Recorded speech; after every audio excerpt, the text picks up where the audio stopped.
ನಮಸ್ಕಾರ ವಿದ್ಯಾರ್ಥಿಗಳೇ, ದ್ವಿತೀಯ PUCಯ ಕನ್ನಡ 2025 ಮತ್ತು 26ನೇ ಸಾಲಿನಲ್ಲಿ ನಿಮಗೀಗಾಗಲೇ ಕರ್ನಾಟಕ ಶಾಲಾ ಪರೀಕ್ಷಾ ಮತ್ತು ಮೌಲ್ಯ ನಿರ್ಣಯ ಮಂಡಳಿಯು ನೀಲಿನಕ್ಷೆ ಮಾದರಿ ಪ್ರಶ್ನೆ ಪತ್ರಿಕೆಗಳ ಜೊತೆಯಲ್ಲಿ ಪ್ರಶ್ನೆಕೋಟಿಯನ್ನು ಕೂಡ ಹೊರಡಿಸಲಾಗಿದೆ. ಈ ಪ್ರಶ್ನೆಕೋಟಿಯನ್ನು ಈಗಾಗಲೇ ಹಿಂದೆ ಇರುವಂತಹ ಅಧ್ಯಾಯಗಳಾದಂತಹ ಕದಡಿದ ಸರಿದಂ ತಿಳಿಬಂದದೆ ಇರ್ಬೋದು, ವಚನಗಳು ಇರ್ಬೋದು, ಹಾಗೆ ಇನ್ನೂ ಹುಟ್ಟದೇ ಇರಲಿ ನಾರಿಯರೆನ್ನ ಒಲವು ಅನ್ನುವಂತಹ ಪದ್ಯಗಳಿಗೆ ಸಂಬಂಧಿಸಿದಂತಹ ಪ್ರಶ್ನೆಕೋಟಿಯ ಸಂಪೂರ್ಣವಾದಂತಹ ಉತ್ತರಗಳನ್ನು ಕೊಟ್ಟಿದ್ದೇನೆ. ಈ ಒಂದು ವಿಡಿಯೋದಲ್ಲಿ ಪಗೆಯಂ ಬಾಲಕನೆಂಬರೆ ಅನ್ನುವಂತಹ ಒಂದು ಪದ್ಯಕ್ಕೆ ಸಂಬಂಧಿಸಿದಂತಹ ಸಂಪೂರ್ಣವಾದಂತಹ ಪ್ರಶ್ನೆಕೋಟಿಯಲ್ಲಿರುವಂತಹ ಪ್ರಶ್ನೋತ್ತರಗಳನ್ನು ಇಲ್ಲಿ ನೋಡ್ತಾ ಹೋಗೋಣ. ನೋಡಿ, ಬಹು ಆಯ್ಕೆಯ ಪ್ರಶ್ನೋತ್ತರಗಳು ಅಂದರೆ 1 ಅಂಕದ ಪ್ರಶ್ನೋತ್ತರಗಳಾಗುತ್ತೆ. ಮನುಷ್ಯ ಜ್ಞಾನ ಸಂಪಾದಿಸಿದ ಮೇಲೆ ಹೇಗಾಗ್ತಾನೆ ಅಂದರೆ ಆತ ಸರ್ವಜ್ಞನಾಗ್ತಾನೆ. ಹಲವು ಹಳ್ಳಗಳು ಸೇರಿ ಆಗುವುದು ಇದು ಅಂದರೆ ಅದು ಸಮುದ್ರವಾಗ್ತವೆ. ಕವಿ ಸೋಮನಾಥನ ಪ್ರಕಾರ ನಿಷ್ಪ್ರಯೋಜಕನಾದ ಮಗ ಎಂದರೆ ಮುಪ್ಪಿನಲ್ಲಾಗದಂತಹ ಮಗ. ಇಂತಹ ಸಮಯದಲ್ಲಿ ಮಳೆ ಬಂದರೆ ಪ್ರಯೋಜನವಿಲ್ಲ ಅಂದರೆ ಪೈರು ಒಣಗಿದ ಮೇಲೆ ಮಳೆ ಬಂದರೆ ಯಾವುದೇ ರೀತಿಯಾದಂತಹ ಪ್ರಯೋಜನವಿಲ್ಲ. ಉಣದಿರ್ಪ ಧನಮಿರ್ದೊಡೇನು ಸುತನಿರ್ದೆ ಮುಪ್ಪಿನಲ್ಲಾಗದ ಒಣಗಲ್ಪಯರಿಗೆ ಬಾರದಿದ್ದ ಮಳೆ ತಾಂಬಂದೇನಾಪತ್ತಿನೋಳ್ ಮಣಿದುಂ ನೋಡದ ಬಂಧುವೇತ ಕೆಣಿಸಲ್ ಕಾಲೋಚುತ್ತಿ ಕೈದಿದ ತೃಣವೇ ಪರ್ವತವಲ್ಲವೇ ಹರಹರ ಶ್ರೀ ಚನ್ನಸೋಮೇಶ್ವರ. ಈ ಶತಕದ ಪದ್ಯ ಭಾಗಕ್ಕೆ ಸಂಬಂಧಿಸಿದಂತೆ ಕೆಳಗಿನ ಯಾವ ಹೇಳಿಕೆ ಸರಿಯಾಗಿದೆ ಅಂತ ಕೇಳಿದರೆ, ಅಂದರೆ ಇಲ್ಲಿ ಪೈರು ಒಣಗುತ್ತಿರುವಂತಹ ಕಾಲದಲ್ಲಿ ಬಾರದಿರುವಂತಹ ಮಳೆ ನಿಷ್ಪ್ರಯೋಜಕ ಅಂತ ಹೇಳ್ಬಿಟ್ಟು ಹೇಳಲಾಗುತ್ತೆ. ಇನ್ನು ಹಾಗೆಯನ್ನು ಏನಂತ ಉಪೇಕ್ಷಿಸಬಾರ್ದು ಅಂತಂದರೆ ಅದು ಬಾಲಕ ಅಂತ ಹೇಳ್ಬಿಟ್ಟು, ಅಂದರೆ ವೈರಿಗಳು ಬಾಲಕ ಅಂತ ಹೇಳ್ಬಿಟ್ಟು ಅದನ್ನು ನಿರ್ಲಕ್ಷ್ಯ ಮಾಡಬಾರ್ದು ಅಂತ ಅರ್ಥ. ಚಿಗುರೆಂದು ಮೆಲೆಬೇವು ಸ್ವಾದಹುದೇ ಚಿಕ್ಕದೆಂದಳ್ಕಿರೆ ತೆಗೆಯಲ್ ಕಚ್ಚದೆ ಪಾಲ ನೂಡಿ ಪಣಿಯಂ ಸಾಕಲ್ಕೆ ವಿಶ್ವಾಸಿಯೇ ಪಗೆಯಂ ಬಾಲಕನೆಂಬರೆ. ಈ ಪದ್ಯ ಭಾಗದಲ್ಲಿ ಮೂಡಿ ಬಂದಿರುವ ಭಾವ ಯಾವುದು ಅಂದರೆ ಅಲ್ಲಿ ಹುಟ್ಟುಗುಣ ಸುಟ್ಟರೂ ಕೂಡ ಹೋಗುವುದಿಲ್ಲ ಅನ್ನುವಂತಹ ಒಂದು ಭಾವ ಈ ಒಂದು ಪದ್ಯ ಭಾಗದಲ್ಲಿ ಮೂಡಿ ಬಂದಿದೆ. ಹಾಗೆ ಮುಂದಿನದನ್ನು ನೋಡ್ತಾ ಹೋಗೋಣ. ಬಂಡೆಯನ್ನು ಇದರಿಂದ ಮಾತ್ರವೇ ಸೀಳಬಹುದು, ಬಂಡೆಯನ್ನು ಚಾಣದಿಂದ ಮಾತ್ರ ಸೀಳಲಿಕ್ಕೆ ಸಾಧ್ಯ. ತೆರ ಬಲ್ಲೊರ್ಪಣೆಯಪ್ಪುದೈ ಸಾಲಿನ. ಈ ಸಾಲಿನ ಅರ್ಥ ಏನು ಅಂತಂದರೆ, ಅಂದರೆ ಸಾಲ ಕೊಟ್ಟವನಿಗೆ ಹೊಣೆಗಾರನಾಗಬೇಕು ಅಂದರೆ ಆ ಸಾಲವನ್ನು ತೀರಿಸುವಂತಹ ಒಂದು ಶಕ್ತಿಯನ್ನು ಹೊಂದಿರಬೇಕು. ಹಾಗೆ ಇಲ್ಲಿ ಆನ್ಸರ್ ಏನು ಅಂದರೆ ಸಾಮರ್ಥ್ಯ ಇರುವವರು ಮಾತ್ರ ಜವಾಬ್ದಾರಿಯನ್ನು ಹೊಂದಬೇಕು, ಅಂದರೆ ಹೊಣೆಗಾರನಾಗಬೇಕು. ಇದನ್ನು ಬಲ್ಲವನು ವೀರನಾಗಲು ಸಾಧ್ಯ. ಏನನ್ನು ಬರೆಯಲ್ಲುವನು ಇರಿಯಲು ಬಲ್ಲವನು ವೀರನಾಗಲು ಸಾಧ್ಯ. ರಾಜನಾಗಲು ಯಾವುದನ್ನು ತೊರೆದಿರಬೇಕು ಅಂದರೆ ಕೋಪವನ್ನು ತೊರೆದಿರಬೇಕು. ಯೋಗಿ ಅಂದರೆ ಯಾರು ಅಂತಂದರೆ ಯಾರು ಹರಿಷಡ್ವರ್ಗಗಳನ್ನು ಗೆದ್ದಿರ್ತಾರಲ್ಲ ಅವರಿಗೆ ಯೋಗಿ ಅಂತ ಹೇಳ್ಬಿಟ್ಟು ಕರೆಯಲಾಗುತ್ತೆ. ಇನ್ನು ಪುಲಕೇಶಿ ಸೋಮನಾಥನ ಅಂಕಿತ ಯಾವುದು ಅಂದರೆ ಹರಹರ ಶ್ರೀ ಚನ್ನಸೋಮೇಶ್ವರ ಅನ್ನುವಂತಹದ್ದು ಪುಲಕೇಶಿ ಸೋಮನಾಥ ಅವರ ಅಂಕಿತ ನಾಮ. ಮುಂದಿನದು 2-3 ವಾಕ್ಯಗಳ ಉತ್ತರವನ್ನು ಬಯಸುವಂತಹ ಪ್ರಶ್ನೆಗಳು, ಅಂದರೆ 2 ಅಂಕದ ಪ್ರಶ್ನೋತ್ತರಗಳು. ಇಲ್ಲಿ ಯಾರಿಂದ ಯಾವುದನ್ನು ಹೇಗೆ ಕಲಿಬೇಕು ಅಂತ ಹೇಳ್ಬಿಟ್ಟು ಸೋಮನಾಥನು ಹೇಳಿದ್ದಾನೆ. ನೋಡಿ, ನಿಮಗೆ ಸಂಪೂರ್ಣವಾದಂತಹ ಎಲ್ಲ ಪ್ರಶ್ನೆಗಳ ಉತ್ತರಗಳು ಹಾಗೆ ಎಲ್ಲ ಅಧ್ಯಾಯಗಳ ಉತ್ತರಗಳು ಬೇಕು ಅಂತಂದರೆ ನನ್ನ ಒಂದು ಚಾನಲ್ನಲ್ಲಿ ಕನ್ನಡ ಪ್ಲೇಲಿಸ್ಟ್ ಇದೆ, ಅಲ್ಲಿ ಹೋಗಿ ನೀವು ನೋಡಿದರೆ ಎಲ್ಲ ಒಂದು ಅಧ್ಯಾಯಗಳ ಪ್ರಶ್ನೋತ್ತರಗಳನ್ನು ಕೂಡ ಗದ್ಯ ಪದ್ಯ ಎಲ್ಲವೂ ಕೂಡ ನಿಮಗೆ ಅಲ್ಲಿ ದೊರೆಯುತ್ತೆ. ನೀವು ಅದನ್ನು ರೆಫರ್ ಮಾಡಬಹುದು. ಹಾಗಿದ್ರೆ ಇಲ್ಲಿ ನೋಡ್ತಾ ಹೋಗೋಣ. ಯಾರಿಂದ ಯಾವುದನ್ನು ಹೇಗೆ ಕಲಿಬೇಕು ಅಂತ ಹೇಳ್ಬಿಟ್ಟು ಸೋಮನಾಥರವರು ಹೇಳಿದ್ದಾರೆ ಅಂತಂದರೆ, ಕೆಲವನ್ನು ಬಲ್ಲವರಿಂದ, ಕೆಲವನ್ನು ಶಾಸ್ತ್ರ ಓದುವುದರಿಂದ, ಇನ್ನೂ ಕೆಲವನ್ನು ಇತರರು ಆಚರಿಸುವುದನ್ನು ನೋಡಿ ಕಲಿತ್ಕೊಳ್ಬೇಕು ಅಂತ ಹೇಳ್ಬಿಟ್ಟು ಸೋಮನಾಥರು ಹೇಳ್ತಾರೆ. ಇನ್ನು ಮುಂದಿನದು ಧನ ಮತ್ತು ಸುತನ ವಿಷಯದಲ್ಲಿ ಸೋಮನಾಥನ ಅಭಿಪ್ರಾಯವೇ, ನಾವು ಅನುಭವಿಸಲು ಸಾಧ್ಯವಿಲ್ಲದ ಧನವಿದ್ದು ಕೂಡ, ಅಂದರೆ ಹಣವಿದ್ದರೂ ಕೂಡ ಯಾವುದೇ ಪ್ರಯೋಜನವಿಲ್ಲ.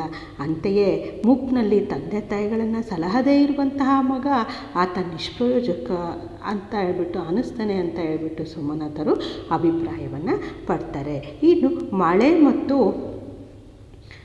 ಬಂಧುಗಳ ವಿಚಾರದಲ್ಲಿ ಸೋಮನಾಥನ ಅಭಿಪ್ರಾಯವೇನು ಅಂತ ಕೇಳಿದರೆ, ಪೈರು ಒಣಗ್ತಾ ಇರುವಂತಹ ಬಾರದಂತಹ ಮಳೆಯು ಆಮೇಲೆ ಬಂದರೆ ಯಾವುದೇ ರೀತಿಯಾದಂತಹ ಪ್ರಯೋಜನ ಇಲ್ಲ. ಅಂದರೆ ಬೆಳೆ ಇನ್ನೇನು ಒಣಗ್ತಾ ಇದೆ ಅನ್ನೋ ಸಮಯದಲ್ಲಿ ಮಳೆ ಬಂದರೆ ಅದು ಮತ್ತೆ ಚೆನ್ನಾಗಿ ಚಿದ್ದು ಬೆಳೀತದೆ ಹೊರತು ಸಂಪೂರ್ಣವಾಗಿ ಒಣಗಿದಂತಹ ಮೇಲೆ ಮಳೆ ಬಂದರೆ ಯಾವುದೇ ರೀತಿಯಾದಂತಹ ಉಪಯೋಗ ಇಲ್ಲ ಅಂತ ಹೇಳಿಬಿಟ್ಟು ಹೇಳ್ತಾರೆ.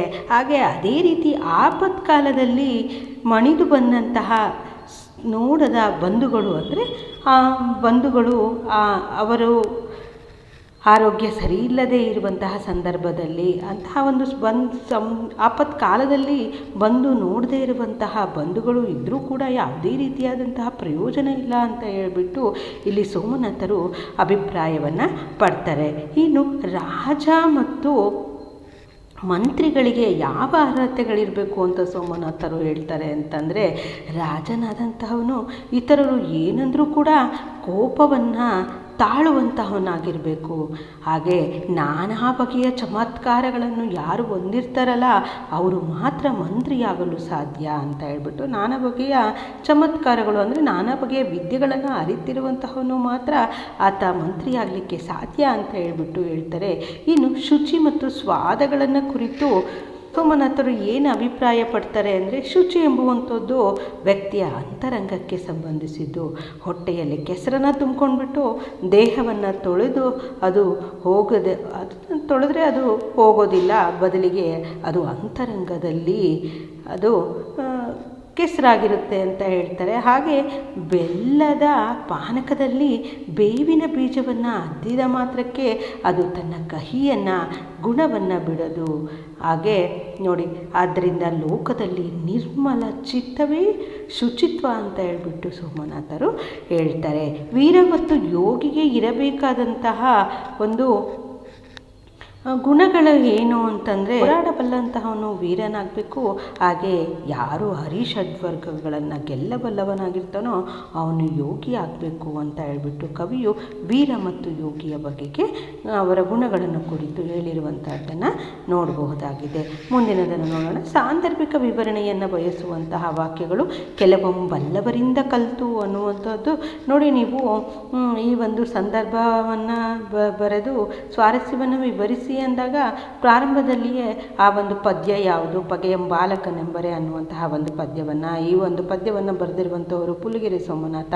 ಆಯ್ಕೆಯನ್ನು ಬರೆದ್ರೆ ನಿಮಗೆ 1 ಅಂಕ ಕೂಡ ದೊರೆಯುತ್ತೆ. ಹಾಗೆ ಯಾರು ಯಾರಿಗೆ ಹೇಳಿದರು ಅಥವಾ ಕೆಲವೊಂದು ಸಂದರ್ಭದಲ್ಲಿ ಯಾವ ಸಂದರ್ಭದಲ್ಲಿ ಹೇಳಿದರು ಅನ್ನುವಂತಹದ್ದನ್ನು ಬರೆದ್ರೂ ಕೂಡ ನಿಮಗೆ ಅಲ್ಲಿ ಒಂದು ಅಂಕಗಳು ದೊರೆಯುವಂತಹ ಸಾಧ್ಯತೆ ಇರುತ್ತೆ. ಹಾಗೆ ಕೆಲವಂ ಬಲ್ಲವರಿಂದ ಕಲಿತು ಫಲವಂ ಪಳ್ಳ ಸಮುದ್ರವೈ. ಹಾಗೆ ಆಪತ್ತಿನೋಳ್ ಮಣಿದುಂ ನೋಡದ ಬಂಧುವೇತಕ್ಕೆ ತೃಣವೇ ಪರ್ವತವಲ್ಲವೇ ಚೇಳ್ ಚಿಕ್ಕದೆಂದಳ್ಕೆರಿಂ ತಗೆಯಲ್ಕೆ ಕಚ್ಚದೆ ಪಗೆಯಂ ಬಾಲಕನೆಂಬರೆ. ಸನ್ನೆ 1000 ಕಾಲಾಳಿನ ಸತ್ವವೈ ಲೋಕದೋಳ್ ಮಡಿಯೇ ನಿರ್ಮಲ ಚಿತ್ತವೈ. ನೀವು ಸಂಪೂರ್ಣವಾದಂತಹ ಪದ್ಯವನ್ನು ಸಾರಾಂಶವನ್ನು ಅರ್ಥೈಸ್ಕೊಂಡ್ಬಿಟ್ರೆ ನೀವು ಕೊಟ್ಟಿರುವಂತಹ ಪ್ರಶ್ನೆಗಳೇ ಇರ್ಬೋದು, ಸಂದರ್ಭದ ವಾಕ್ಯಗಳೇ ಇರ್ಬೋದು, 2 ಅಂಕದ ಪ್ರಶ್ನೋತ್ತರಗಳೇ ಇರ್ಬೋದು, ಬಹು ಆಯ್ಕೆಯ ಪ್ರಶ್ನೋತ್ತರಗಳೇ ಇರ್ಬೋದು, ಸಂಪೂರ್ಣವಾಗಿ ಅಲ್ಲಿ ಇರುವಂತಹ ಸಂಪೂರ್ಣವಾದ ಅಂಕಗಳನ್ನು ನೀವು ಪಡೆಯಲಿಕ್ಕೆ ಸಾಧ್ಯ. ಹಾಗೆ ಮುಂದಿನ ಒಂದು ಬೇನು 5-6 ವಾಕ್ಯಗಳಲ್ಲಿ ಉತ್ತರಿಸಿ ಅಂತ ಇದೆ. ಜ್ಞಾನವನ್ನು ಹೊಂದುವ ಮಾರ್ಗಗಳಾವುವು ಎಂಬುದನ್ನು ಕವಿ ಹೇಗೆ ವಿವರಿಸ್ತಾರೆ ಅನ್ನುವಂಥದ್ದು. ನೋಡಿ, ಇದು ಅತ್ಯಂತ ಇಂಪಾರ್ಟೆಂಟ್ ಆಗಿರುವಂತಹ ಪ್ರಶ್ನೆ. ಇದನ್ನು ನೀವು ಅತ್ಯಂತ ಗಮನ ಹರಿಸಿ ಈ ಒಂದು ಪ್ರಶ್ನೆಯನ್ನು ಅರ್ಥೈಸ್ಕೊಳ್ಬೇಕು. ಜ್ಞಾನವನ್ನು ಹೊಂದುವ ಮಾರ್ಗಗಳು ಯಾವುವು ಎಂಬುದನ್ನು ಕವಿ ಹೇಗೆ ವಿವರಿಸ್ತಾರೆ. ಮೊದಲನೆಯ ಒಂದು ಪದ್ಯದ ಸಾರಾಂಶವನ್ನು ನೋಡಬೇಕಾಗುತ್ತೆ. ಅಂದರೆ ಕೆಲವನ್ನು ಶಾಸ್ತ್ರವನ್ನು ಓದಲು, ಕೆಲವೊಮ್ಮೆ ನೋಡುವುದರಿಂದ, ಕೆಲವನ್ನು ಬಲ್ಲವರಿಂದ ಕಲಿಯುವಂತೆ ಹಾಗೆ ರೀತಿಯಾಗಿ ಇರುವಂತಹ ಒಂದು ಸಾರಾಂಶವನ್ನು ಅರ್ಥೈಸ್ಕೊಂಡು ಉತ್ತರಿಸಬೇಕಾಗತ್ತೆ. 3 ಪ್ರಶ್ನೆ ಪತ್ರಿಕೆಗಳ 2024ರ 3 ಪ್ರಶ್ನೆ ಪತ್ರಿಕೆಗಳಲ್ಲಿ ಈ ಪ್ರಶ್ನೆ ರಿಪೀಟ್ ಆಗಿರುವಂತಹದ್ದು. ಮುಂದಿನದು, ಈ ಮುಂದಿನ ಪದ್ಯ ಭಾಗವನ್ನು ಅರ್ಥೈಸ್ಕೊಂಡು ಕೇಳಿರುವ ಪ್ರಶ್ನೆಗಳಿಗೆ ಉತ್ತರಿಸಿ ಅಂತ ಇದೆ. ನೋಡಿ, ಇಲ್ಲೇ ಇದೆ ಅರ್ಥವನ್ನು. ಕೆಲವೊಮ್ಮೆ ಬಲ್ಲವರಿಂದಂ ಕಲಿತು ಕೆಲವೊಂ ಶಾಸ್ತ್ರಗಳಂ ಕೇಳುತ್ತಂ ಕೆಲವೊಂ ಆಳ್ಪರಿಂದ ಕಂಡು ಕೆಲವೊಂ ಸುಜ್ಞಾನದಿಂ ನೋಡುತ್ತಂ ಕೆಲವೊಂ ಸಜ್ಜನ ಸಂಘದಿಂದಲ್ಲರಿಯಲ್ ಸರ್ವಜ್ಞನಪ್ಪಂ ನರಂ ಫಲവും ಪಳ್ಳ ಸಮುದ್ರವೈ ಹರಹರ ಶ್ರೀ ಚೆನ್ನ ಸೋಮೇಶ್ವರ. ನೋಡಿ, ಕೆಲವಮ್ಮ ಬಲ್ಲವರಿಂದ ಕಲಿತು ಕೆಲವನ್ನ ಶಾಸ್ತ್ರಗಳಿಂದ ಕೇಳುತ್ತಾ ಕೆಲವನ್ನ ಮಾಳ್ಪರಿಂದ ಯಾರು ಒಳ್ಳೆಯ ಕೆಲಸವನ್ನು ಮಾಡ್ತಿರ್ತಾರಲ್ಲ ಅವರನ್ನ ಕಂಡುಬಿಟ್ಟು ಕೆಲವನ್ನು ಸುಜ್ಞಾನದಿಂದ ನೋಡುತ್ತಾ, ಅಂದರೆ ಒಳ್ಳೆಯ ಕಾರ್ಯವನ್ನು ಮಾಡ್ತಿರ್ತಾರಲ್ಲ ಅದನ್ನು ನೋಡಿ ಕಲಿಬೇಕು. ಕೆಲವೊಮ್ಮೆ ಸಜ್ಜನರ ಸಂಘದಿಂದ, ಒಳ್ಳೆಯ ಸಂಘವನ್ನು ಮಾಡುವುದರಿಂದ, ಸಜ್ಜನರ ಸಂಘವನ್ನು ಮಾಡುವುದರಿಂದ ಸರ್ವಜ್ಞ ಅಂತ ಹೇಳ್ಬಿಟ್ಟು ಅನ್ನಿಸ್ಕೊಳ್ತಾನೆ. ನರಂ ಫಲವಂ ಪಳ್ಳ ಸಮುದ್ರವೈ ಹರಹರ ಶ್ರೀ ಚೆನ್ನ ಸೋಮೇಶ್ವರ. ನೋಡಿ, ಹಲವಾರು ಹಳ್ಳಗಳು ಸೇರಿ ಸಮುದ್ರವಾಗುವಂತೆ ಆತ ಹಲವಾರು ರೀತಿಯಲ್ಲಿ ಜ್ಞಾನವನ್ನು ಪಡ್ಕೊಂಡು ಆತ ಸರ್ವಜ್ಞನನ್ನಿಸ್ತಾನೆ ಅನ್ನುವಂತಹದ್ದು ಈ ಒಂದು ಪದ್ಯದ ಅರ್ಥ. ಈ ಶಾಸ್ತ್ರಗಳಿಂದ ಜ್ಞಾನವನ್ನು ಹೇಗೆ ಪಡಿಬಹುದು ಅಂತ ಕೇಳಿದರೆ, ಕೆಲವೊಮ್ಮ ಬಲ್ಲವರಿಂದಲೂ ಮತ್ತು ಕೆಲವನ್ನ ಶಾಸ್ತ್ರಗಳಿಂದಲೂ ಕಲಿಯಬೇಕು. ಹಾಗೆ 1 ಅಂಕದ ಪ್ರಶ್ನೋತ್ತರಗಳು. ಪದ್ಯದ ಕವಿಯ ಅಂಕಿತ ಯಾವುದು ಅಂತ ಇದೆ, ಅದು ಹರಹರ ಶ್ರೀ ಚೆನ್ನ ಸೋಮೇಶ್ವರ ಅನ್ನುವಂಥದ್ದು.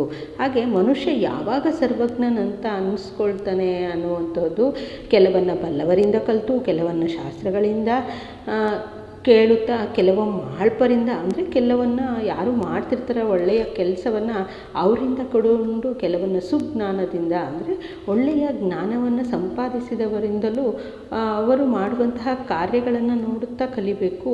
ಹೀಗೆ ಕೆಲವನ್ನ ಸಜ್ಜನರ ಸಂಘದಿಂದ ನೋಡ್ತಾ ಕಲಿದಾಗ ಆತ ಸರ್ವಜ್ಞನಂತ ಹೇಳ್ಬಿಟ್ಟು ಅನ್ನಿಸ್ತಾನೆ ಅಂತ ಹೇಳ್ಬಿಟ್ಟು ಹೇಳ್ತಾರೆ. ಹಾಗೆ ಸಕಾಲಕ್ಕೆ ಒದಗುವ ಸಹಾಯವೇ ಶ್ರೇಷ್ಠ ಎಂಬುದನ್ನು ಕವಿ ಹೇಗೆ ತಿಳಿಸ್ತಾರೆ ಅಂದರೆ, ಸಕಾಲ ಅಂದರೆ ಅವಶ್ಯಕತೆ ಇದ್ದಾಗ ಒದಗಿದಂತಹ ಸಹಾಯ, ಅದು ಹುಲ್ಕಡ್ಡಿ ಆದರಷ್ಟು ಪರವಾಗಿಲ್ಲ, ಅದು ಪರ್ವತಕ್ಕೆ ಸಮಾನ ಅನ್ನುವಂಥದ್ದನ್ನು ಕುರಿತು ಆ ಒಂದು ಅಂಶವನ್ನು ಕುರಿತು ವಿವರಣೆಯನ್ನು ಬರೀಬೇಕಾಗುತ್ತೆ. ಇನ್ನು ಈ ಮುಂದಿನ ಪದ್ಯಭಾಗವನ್ನು ಅರ್ಥೈಸಿಕೊಂಡು ಕೇಳಿರುವ ಪ್ರಶ್ನೆಗಳಿಗೆ ಉತ್ತರಿಸಿ ಅಂತ ಕೇಳಿದರೆ, ಉಣದಿರ್ಪದನಮಿರ್ದೊಡೇನು ಸುತನಿರ್ದೆ ಮುಪ್ಪಿನಲ್ಲಾಗದ ಒಣಗಲ್ಪೈರಿಗೆ ಬಾರದಿರ್ದ ಮಳೆ ತಾಂ ಬಂದೇನಾಪತ್ತಿನೋಳ್ ಮಣಿದೂ ನೋಡದ ಬಂಧುವೇತಕ್ಕೆಣಿಸಲ್ ಕಾಲೋಚಿತ ಕೈದಿದ ತೃಣವೇ ಪರ್ವತವಲ್ಲವೇ ಹರಹರ ಶ್ರೀ ಚೆನ್ನ ಸೋಮೇಶ್ವರ. ನೋಡಿ, ಉಣದಿರ್ಪದನಮಿದ್ದೋಡೇನು, ಹಣ ಇದ್ದರೂ ಕೂಡ ಅದನ್ನು ಅನುಭವಿಸೋದು ಆಗದೇ ಇರುವಂತಹ ಧನ ಇದ್ದರೂ ಕೂಡ ಅದು ಉಪಯೋಗ ಇಲ್ಲ.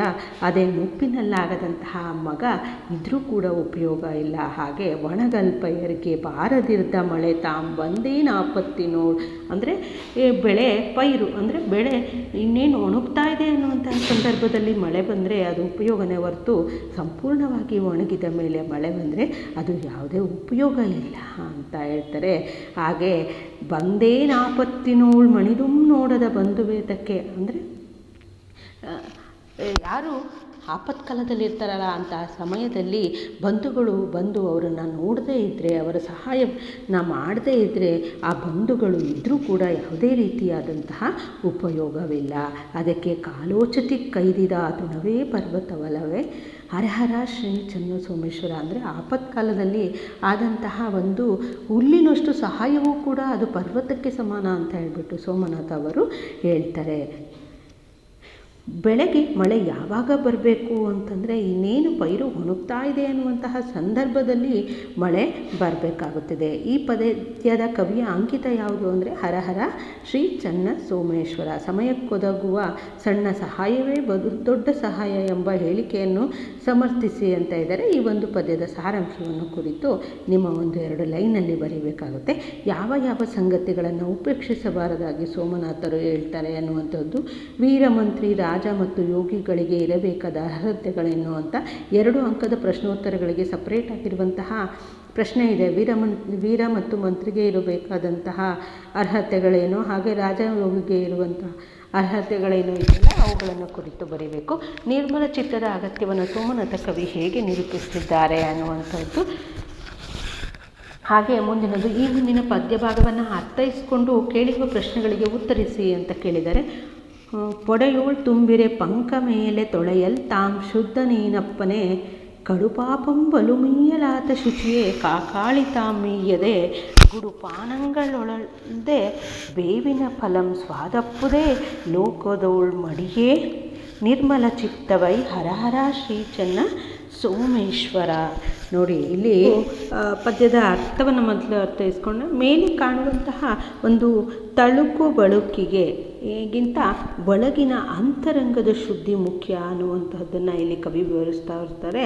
ಹೊಟ್ಟೆಯಲ್ಲಿ ಕಲ್ಮಶವನ್ನು ತುಂಬಿಕೊಂಡು, ಅಂದರೆ ಅಂತರಂಗದಲ್ಲಿ ಕಲ್ಮಶವಾದಂತಹ ಗುಣಗಳನ್ನು, ಅಂದರೆ ಕೆಟ್ಟ ಗುಣಗಳನ್ನು ತುಂಬಿಕೊಂಡ್ಬಿಟ್ಟು ಮೇಲೆ ಮಾತ್ರ ಶುದ್ಧಿಯನ್ನು ಮಾಡಿಕೊಂಡ್ರೆ ಯಾವುದೇ ರೀತಿಯಾದಂತಹ ಉಪಯೋಗ ಇಲ್ಲ. ಹೀಗೆ ವಿಪರೀತ ಕೆಟ್ಟ ಕೆಲಸಗಳನ್ನು ಮಾಡಿಬಿಟ್ಟು ಆ ಪಾಪಗಳನ್ನು ತೊಡ್ಕೋಬೇಕು ಅಂತ ಹೇಳ್ಬಿಟ್ಟು ಅನೇಕ ಪುಣ್ಯಸ್ಥಳಗಳಿಗೆ ಹೋಗಿ ತೀರ್ಥ ಸ್ನಾನಗಳನ್ನು ಮಾಡಿದರೆ ಆತ ಶುದ್ಧನಾಗಲಿಕ್ಕೆ ಸಾಧ್ಯ ಇಲ್ಲ. ಕಾಗೆಗಳ ಗುಂಪು ಯಾವ ರೀತಿಯಾಗಿ ಸ್ನಾನ ಮಾಡ್ತವಲ್ಲ ಆ ರೀತಿಯಾದಂತೆ ಅದು ಆಗುತ್ತೆ ಅಂತ ಹೇಳ್ಬಿಟ್ಟು, ಅಂದರೆ ಪಾಪವನ್ನು ತುಂಬಿದಂತಹ ವ್ಯಕ್ತಿ ಯಾವುದೇ ತೀರ್ಥ ಸ್ಥಳಗಳಿಗೆ ಪುಣ್ಯಕ್ಷೇತ್ರಗಳಿಗೆ ಹೋಗಿ ತೀರ್ಥ ಸ್ನಾನವನ್ನು ಮಾಡಿದರೂ ಕೂಡ ಯಾವುದೇ ರೀತಿಯಾದಂತಹ ಉಪಯೋಗ ಇಲ್ಲ. ಅಂತರಂಗದಲ್ಲಿ ಕಹಿಯನ್ನು ತುಂಬಿಕೊಂಡ್ಬಿಟ್ಟು ಮೇಲ್ನೋಟಕ್ಕೆ ಮಾತ್ರ ಬಹಿರಂಗ ಶುದ್ಧಿಯನ್ನು ಮಾಡಿದರೆ ಯಾವುದೇ ರೀತಿಯಾದಂತಹ ಉಪಯೋಗ ಇಲ್ಲ ಅಂತ ಹೇಳ್ತಾರೆ. ಹಾಗೆ ಅದಕ್ಕಾಗಿ ಉದಾಹರಣೆಗಳ ಕೊಡ್ತಾರೆ. ಕಾಗೆಗಳ ಗುಂಪು ಸ್ನಾನ ಯಾವ ರೀತಿ ಮಾಡಿದರೆ ಅದು ಯಾವ ಒಂದು ಗುಣವನ್ನು ಹೊಂದಿರುತ್ತಲ್ಲ ಹಾಗೇ ಇರುತ್ತೆ ಹೊರತು, ಬೇವಿನ ಹಣ್ಣನ್ನು ಬೆಲ್ಲದ ಪಾನಕದಲ್ಲಿ ಅದ್ದಿದ್ರೂ ಕೂಡ ಆ ಬೇವಿನ ಬೀಜ ಕಹಿಯನ್ನು ಹೋಗಲಿಕ್ಕೆ ಸಾಧ್ಯ ಇಲ್ಲ, ಕಹಿ ಹೋಗಿ ಸಿಹಿ ಆಗಲಿಕ್ಕೆ ಸಾಧ್ಯ ಇಲ್ಲ. ಆದ್ದರಿಂದ ನಿಜವಾದ ಮಡಿ ಅಂದರೆ ಮನಸ್ಸನ್ನು ಶುದ್ಧವಾಗಿಟ್ಕೊಳ್ಳುವಂತಹದ್ದು ಅಂತ ಹೇಳ್ಬಿಟ್ಟು ಹೇಳ್ತಾರೆ. ಹಾಗೆ ಶುಚಿಯಾಗಿರೋದರಿಂದ ಯಾವ ಉಪಯೋಗವೂ ಇಲ್ಲ ಎಂಬುದನ್ನು ಕವಿ ಹಲವು ಉದಾಹರಣೆಗಳ ಮೂಲಕ ತಿಳಿಸಿರುವಂತಹದ್ದನ್ನು ನೋಡಬಹುದಾಗಿದೆ. ಇಲ್ಲಿ ಅಂತರಂಗದಲ್ಲಿ ಏನು ತುಂಬಿರುವಾಗ ದೇಹವನ್ನು ತೊಳೆದರೂ ಶುದ್ಧ ಆಗೋದಿಲ್ಲ. ಅಂದರೆ ಅಂತರಂಗದಲ್ಲಿ ಕೆಸರು ಅಂದರೆ ಕಲ್ಮಶ, ಕೆಟ್ಟ ಗುಣಗಳನ್ನು ಒಳಗೊಂಡು ಮೇಲ್ನೋಟಕ್ಕೆ ಬಹಿರಂಗ ಶುದ್ಧಿಯನ್ನು ಮಾಡಿಕೊಂಡ್ರೆ ಯಾವುದೇ ರೀತಿಯಾದಂತಹ ಉಪಯೋಗ ಇಲ್ಲ ಅಂತ ಹೇಳಿಬಿಟ್ಟು ಸೋಮನಾಥರು ಹೇಳ್ತಾರೆ. ಇನ್ನು ಪದ್ಯದ ಕವಿಯ ಅಂಕಿತ ಯಾವುದು ಅಂತ ಕೇಳಿದರೆ ಅದು ಹರಹರ ಶ್ರೀ ಚನ್ನಸೋಮೇಶ್ವರ. ಮಡಿಯೇ ನಿರ್ಮಲ ಚಿತ್ತ ಈ ಹೇಳಿಕೆಯನ್ನು ಸಮರ್ಥಿಸಿ ಅಂತ ಕೇಳಿದರೆ, ಅದಕ್ಕಾಗಿ ಈ ಒಂದು ಪದ್ಯದಲ್ಲಿ ಬಂದಿರುವಂತಹ ಪೊಡೆಯೋಳ್ ತುಂಬಿರೆ ಪಂಕ ಮೇಲೆ ತೊಳೆಯಲ್ ತಾಮ್ ಶುದ್ಧನೇನಪ್ಪನೆ, ಅಂದರೆ ಎಲ್ಲ ಅಂಶಗಳನ್ನು ಕುರಿತು ಬರಿಬೇಕಾಗುತ್ತೆ. ಮಡಿಯೇ ನಿರ್ಮಲ ಚಿತ್ತ ಅಂದರೆ ಮನಸ್ಸು ಶುದ್ಧವಾಗಿದ್ದರೆ ಅದೇ ಒಂದು ನಿರ್ಮಲ. ಚಿತ್ತ ಅಂದರೆ ಮನಸ್ಸು, ಆತ್ಮ ಅಂತ ಹೇಳ್ಬಿಟ್ಟು ಅದೇ ಶುದ್ಧವಾದಂತಹದ್ದಿದ್ರೆ ಸಾಕು, ಅದೇ ನಿರ್ಮಲವಾಗಿರುವಂಥದ್ದು ಅಂತ ಹೇಳ್ಬಿಟ್ಟು ಇಲ್ಲಿ ಹೇಳ್ತಾರೆ. ಇಷ್ಟು ನಿಮ್ಮ ಪಗೆಯಂ ಬಾಲಕನೆಂಬರೆ ಅನ್ನುವಂತಹ ಒಂದು ಪದ್ಯಕ್ಕೆ ಸಂಬಂಧಿಸಿದಂತಹ ಪ್ರಶ್ನೆಕೋಟಿಯಾಗಿತ್ತು. ಮುಂದಿನ ಒಂದು ವಿಡಿಯೋದಲ್ಲಿ ಜಾಲಿಯ ಮರದಂತೆ ಅನ್ನುವಂತಹ ಪದ್ಯಕ್ಕೆ ಸಂಬಂಧಿಸಿದಂತಹ ಪ್ರಶ್ನೆಕೋಟಿಯ ಉತ್ತರಗಳನ್ನು ನೋಡ್ತಾ ಹೋಗೋಣಂತೆ. ಧನ್ಯವಾದಗಳು.